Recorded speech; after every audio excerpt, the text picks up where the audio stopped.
Fala, leitores da Bíblia, como é que vocês estão? Tudo bem? Vamos continuar aí no início do segundo livro das Crônicas e vamos partir para o último capítulo do livro de Eclesiastes, aqui conforme a nossa planilha.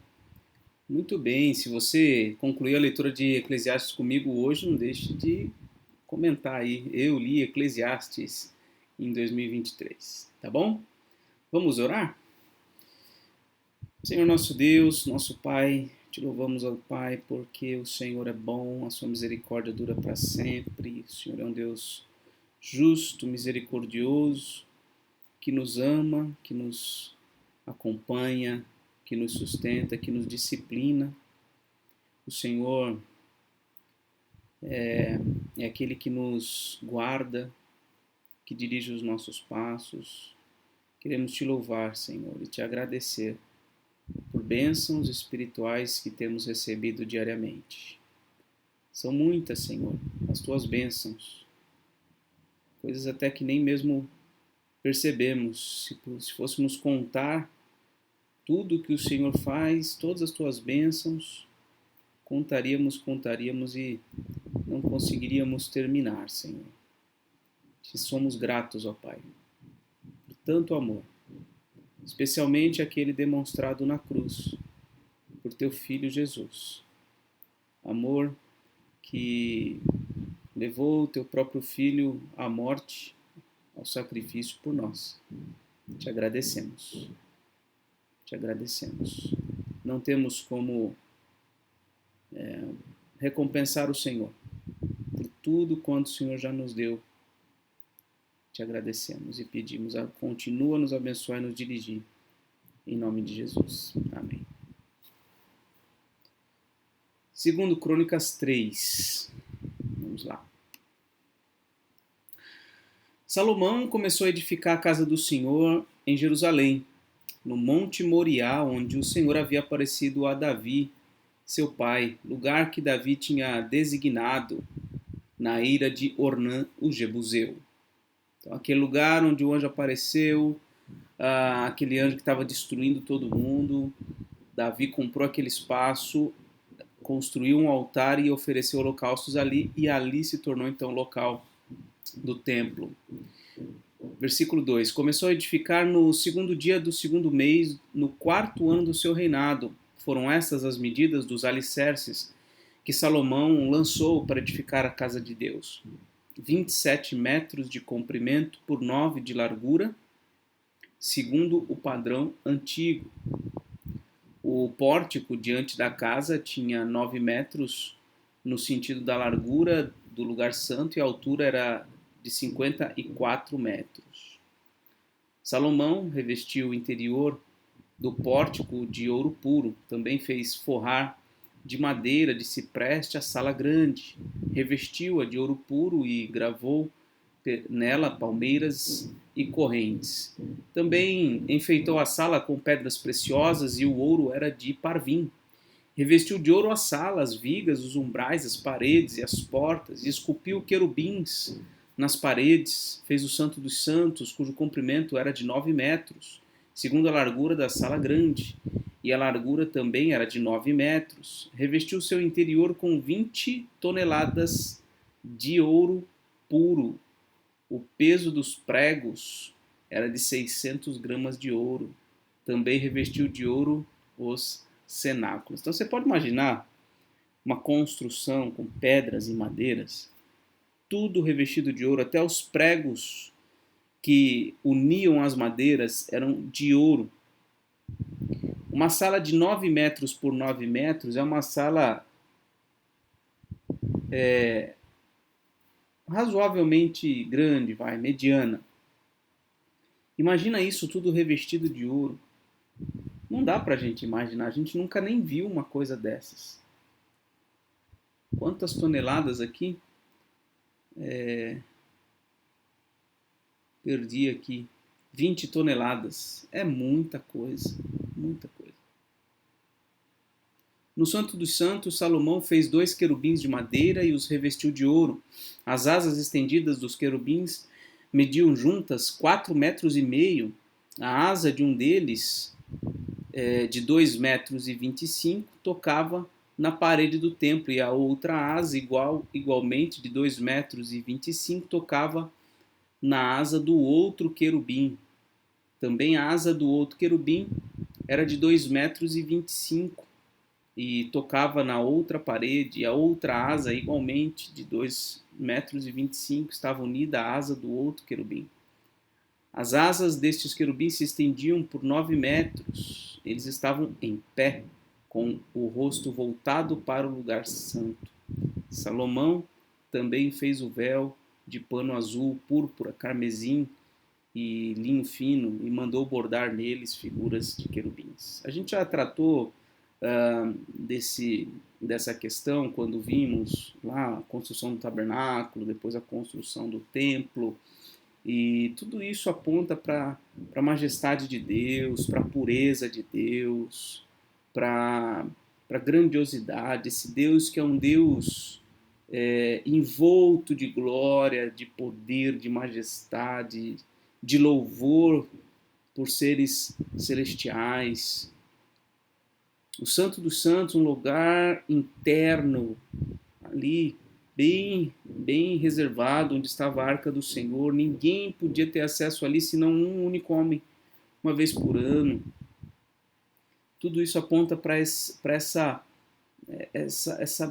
beleza de Deus, essa grandiosidade de Deus. Aquilo que nos é inalcançável sempre é algo muito valioso.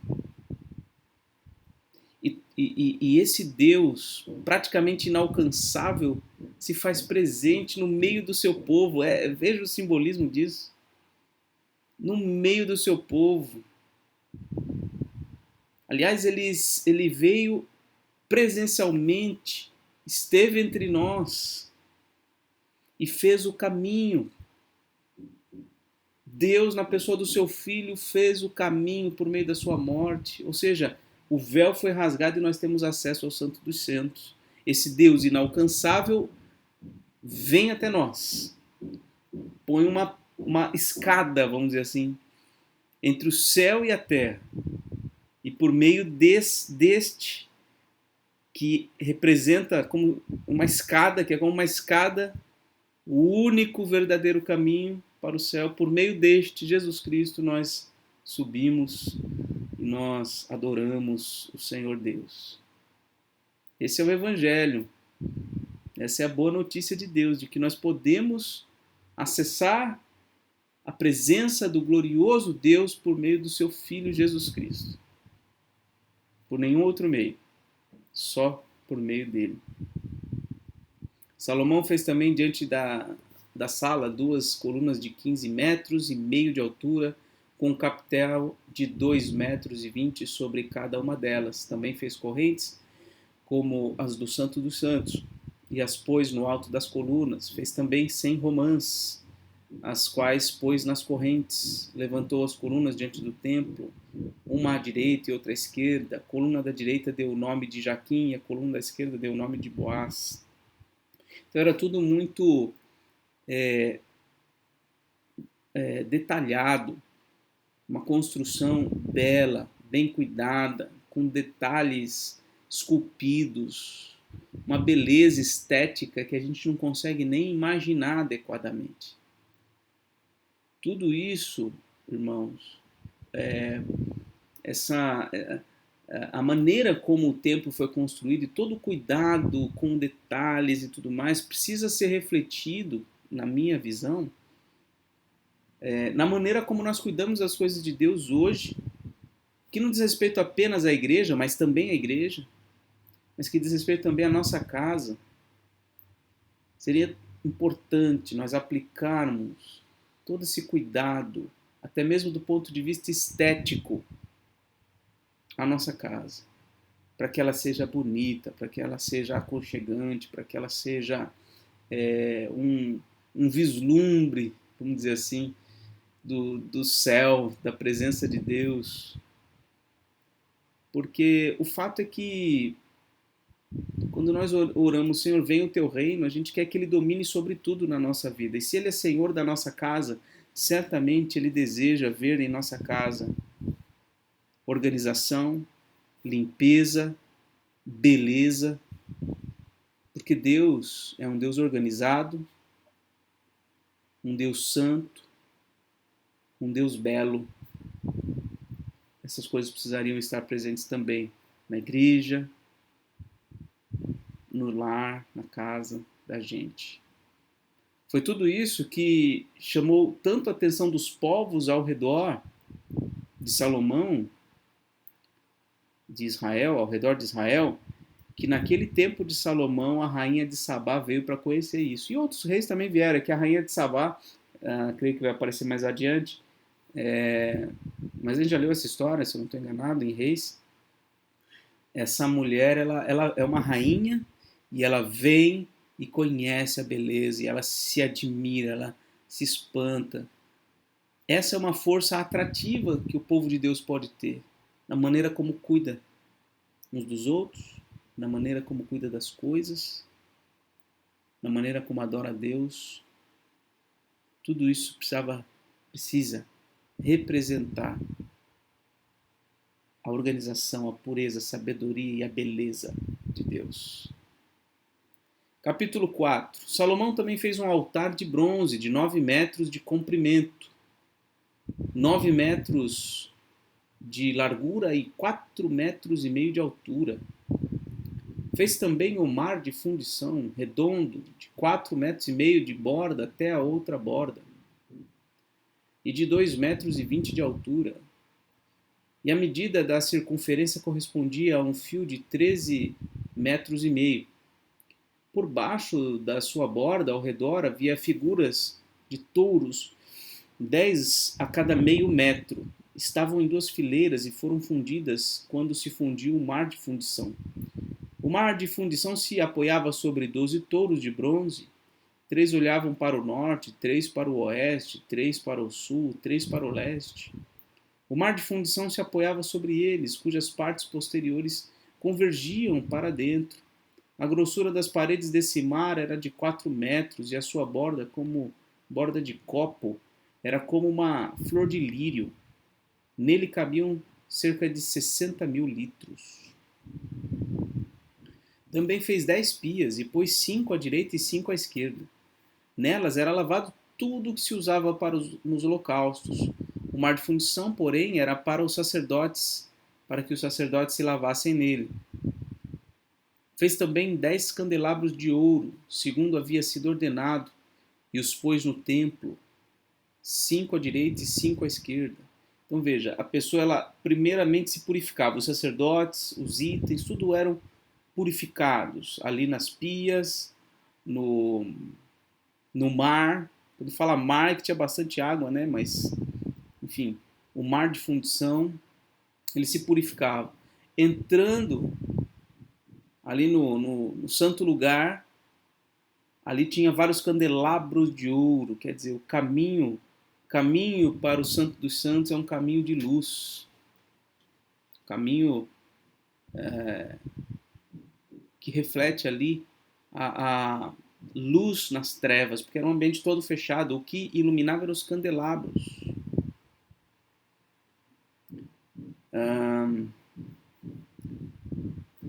Versículo 8. Também fez 10 mesas e as pôs no templo, 5 à direita e 5 à esquerda. Também fez 100 bacias de ouro. Fez mais o pátio dos sacerdotes e o pátio grande, bem como as portas deles, as quais revestiu de bronze, e pôs o mar de fundição ao lado direito, para o lado sudeste. Depois Irão fez as panelas e as pás e as bacias, e assim ele terminou de fazer a obra para o rei Salomão, para a casa de Deus. E as 2 colunas, os 2 capitéis redondos que estavam no alto das 2 colunas, as 2 redes para cobrirem os 2 capitéis redondos que estavam no alto das colunas, as 400 romãs para as 2 redes, isto é, 2 fileiras de romãs para cada rede, para cobrirem os 2 capitéis redondos que estavam no alto das colunas. Fez também os suportes e as pias sobre eles, o mar de fundição com os 12 touros por baixo, também as panelas, as pás, os garfos e todos os utensílios que Irão-Abi fez para o rei Salomão, para a casa do Senhor, eram de bronze purificado. O rei os fez fundir em terra barrenta, na planície do Jordão, entre Sucote. Então ali no santo lugar, tudo de bronze. E no Santo dos Santos, tudo de ouro. Salomão fez todos esses objetos em grande abundância, não se verificando o peso do seu bronze. Salomão também mandou fazer todos os utensílios do santo lugar de Deus, o altar de ouro e as mesas sobre as quais estavam os pães da proposição, e os candelabros com suas lâmpadas de ouro puro, para acenderem diante do Santo dos Santos, conforme havia sido ordenado. As flores, as lâmpadas, as pinças eram do mais fino ouro. Também os apagadores, as bacias, as taças e os incensários eram de ouro finíssimo. Quanto à entrada da casa, as portas de dentro do Santo dos Santos e as portas do santo lugar do templo eram de ouro. Muito ouro, muito ouro. Deixa eu ver se eu consigo achar alguma deixa eu ver aqui, templo de Salomão. Vamos ver aqui as imagens.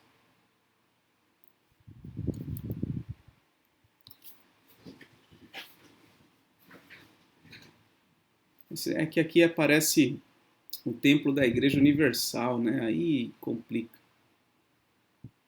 O verdadeiro templo de Salomão. Vamos ver essa imagem aqui. Deixa eu abrir aqui numa nova guia. Pronto. Olha aqui. Olha só o mar. Tá vendo aqui, ó, o mar? As pias aqui ao redor, ó. Tá vendo? Aqui está o altar. Aliás, aqui está o altar. Ó. Olha como era grande. Olha aqui as colunas, as portas. Um edifício alto, tá vendo? 9 metros aqui de largura por 27 metros de comprimento. Aqui o santo lugar com os candelabros, as mesas, né? E aqui o acesso ao Santo dos Santos com os querubins. É claro que é uma ilustração, né? Mas olha, é interessante, né? Olha aqui as paredes e as portas, tudo talhado aqui, né? Eu não sei nem explicar o que é isso daqui, vocês sabem, né? Esse baixo relevo ou alto relevo, enfim. Mas é uma ilustração, né? Para a gente ter uma ideia de como as coisas aconteciam. Ok? Muito bem, agora vamos a Eclesiastes, capítulo 12, o derradeiro capítulo de Eclesiastes. Vamos ver, depois de toda essa elucubração, ou essa constatação, melhor dizendo, né, de como as coisas acontecem no mundo, debaixo do sol, como as coisas parecem não fazer sentido, né? Como tudo parece inútil, tudo parece sem sentido, tudo parece, enfim, sem uma base na qual as pessoas possam se agarrar e se apegar e se firmar.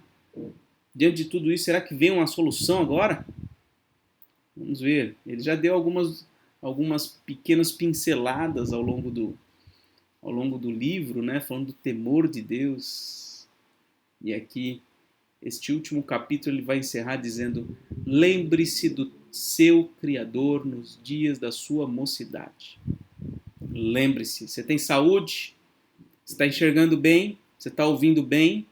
Você consegue se locomover, andar para lá e para cá, fazer suas coisas, se trocar, tomar seu banho, fazer sua própria refeição e se alimentar? Você consegue? Então, olha, lembre-se do seu Criador agora, hoje, antes que venham os maus dias e cheguem os anos em que você dirá: não tenho neles prazer. Lembre-se do Criador antes que se escureçam o sol, a lua e as estrelas. Ou seja, antes que você pare de enxergar bem. E as nuvens voltem depois da chuva.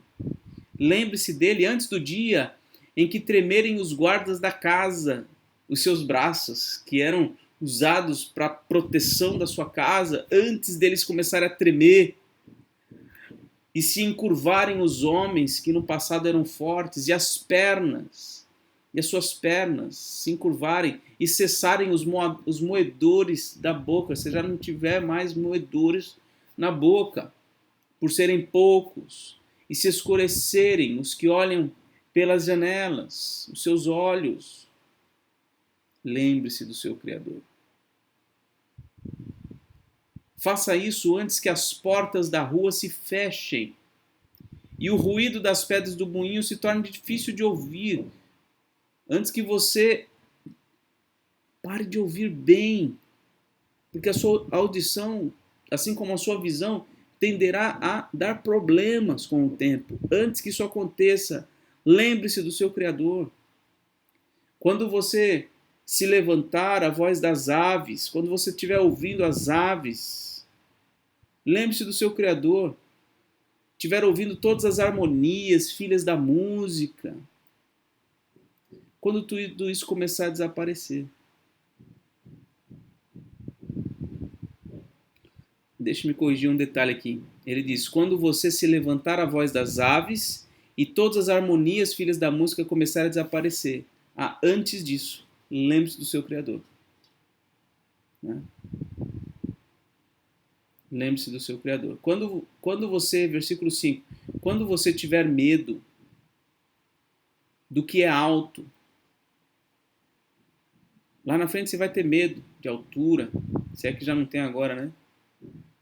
E se espantar no caminho, tudo te desestabiliza.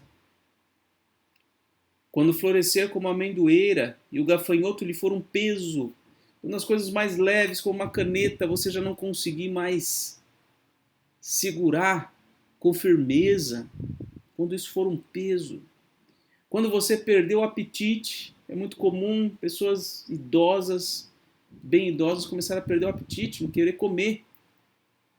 Antes que tudo isso aconteça, lembre-se do seu Criador. Porque o ser humano vai à morada eterna, inevitavelmente.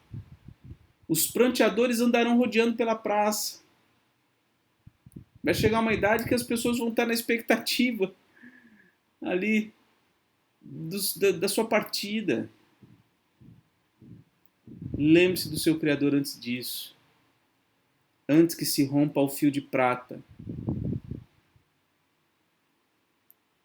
e se despedace o copo de ouro e se quebre o cântaro junto à fonte e se desfaça a roda junto ao poço e o pó volte à terra de onde veio e o espírito volte a Deus que o deu. Antes de tudo isso, lembre-se do teu Criador. Lembre-se. Vaidade de vaidade, diz o pregador, tudo é vaidade. Mas lembrar do seu Criador não é vaidade. Não é inútil, não é sem sentido. Não é tentar se apoiar numa bolha de sabão. Lembrar do seu Criador é a base que te dará sustento, mesmo nos dias difíceis como esses. O pregador, além de sábio, ainda ensinou ao povo o conhecimento. Ele não só tinha inteligência e sabedoria, ele também se aplicou em ensinar, em comunicar aos outros aquilo que ele conhecia. Salomão foi um mestre, ensinou de tudo, falou de tudo. Não tinha nenhum assunto assim que ele não tivesse conhecimento ou que ele não tivesse investigado. E atentando e examinando, compôs muitos provérbios. A sabedoria de Salomão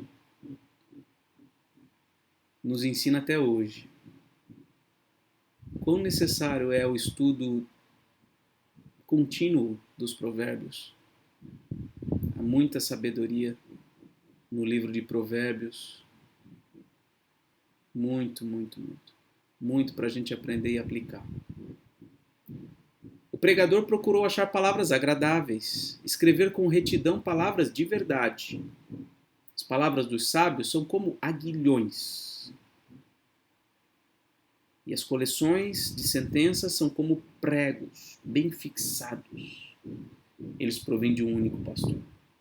Aguilhões são amarras firmes, pregos, são utilizados para fincar e fixar as coisas. As palavras do sábio fazem isso. Servem para firmar os nossos passos, para nos segurar no caminho da verdade. Elas são um instrumento de Deus para nos pastorear. Deus nos pastoreia por meio da sua palavra. E os pastores do rebanho de Deus são ministros de Cristo quando utilizam sua palavra, ou a palavra de Cristo, a palavra de Deus, para guiar o povo.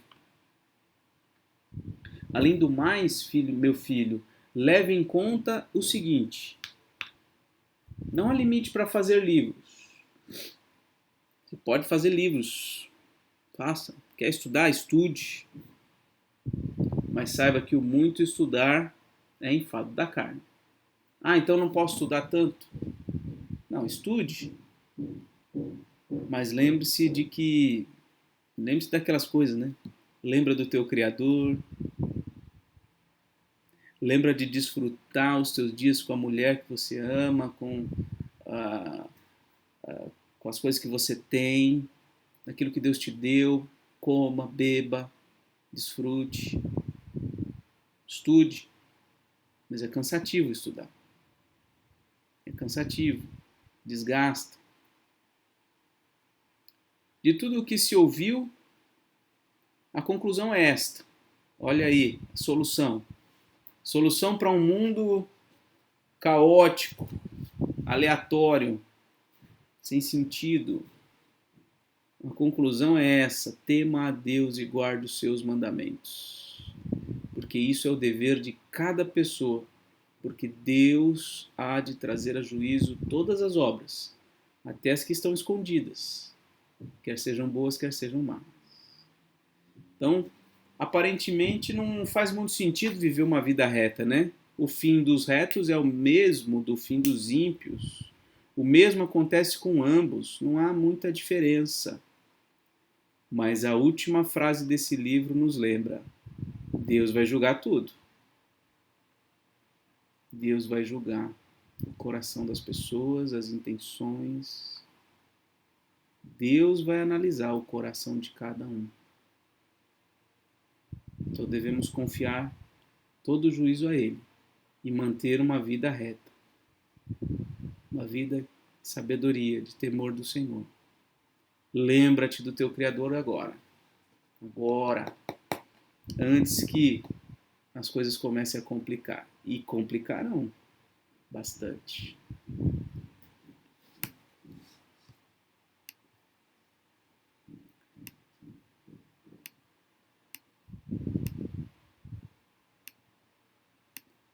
Essa foi a leitura de hoje. Que Deus te abençoe. Um forte abraço e até mais, se Deus quiser.